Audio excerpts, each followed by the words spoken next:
Budhgaon city survey आंदोलन, गावकऱ्यांच्या आंदोलनाला यश. सिटी सर्वे ऑफिस बुधगावमध्येच कायम राहणार.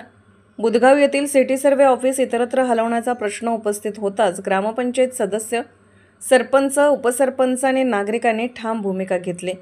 ऑफिस हलवले जाणार नाही, गावातून बाहेर जाणार नाही असा इशारा देत आज गावकऱ्यांनी एकत्र येऊन आंदोलन छेडले. आंदोलनादरम्यान ग्रामस्थांनी 3 ठोस मागण्या मांडल्या. वाढीव लोकसंख्येनुसार बुधगावचा वाढीव सिटी सर्वे व्हावा. सिटी सर्वे ऑफिस अन्यत्र हलवू नये. दर आठवड्यात बुधवार आणि गुरुवार हे 2 दिवस अधिकारी व कर्मचारी गावात उपस्थित राहावेत. आंदोलनादरम्यान सिटी सर्वे विभागाचे वरिष्ठ अधिकारी उपस्थित झाले. त्यांनी स्पष्ट कबुली दिली की ऑफिस हलवण्याचा प्रश्नच नाही. मात्र इमारत जुनी झाल्यामुळे पावसात गळती होते आणि कागदपत्रांचे नुकसान होते.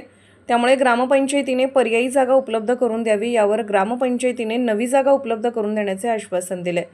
सांगली सिटी सर्वे ऑफिस अधिकारी ज्योती पाटील यांनी सांगितले, वाढीव सिटी सर्वेसाठी ग्रामपंचायतीने ठराव करून तो कलेक्टर कार्यालयाकडे पाठवावा. ग्रामपंचायतीच्या ठाम भूमिकेमुळे आणि अधिकाऱ्यांच्या आश्वासनामुळे बुधगावकरांनी आंदोलनाला स्थगिती दिली. मात्र ग्रामस्थांनी प्रशासनाला इशारा दिला आहे. सदर मागण्या मान्य न झाल्यास आंदोलन अधिक उग्र करण्यात येईल. बुधगावकरांचा निर्धार आणि एकजूट पाहता आता प्रशासनाने दिलेला आश्वासन पाळावं हीच नागरिकांची अपेक्षा आहे.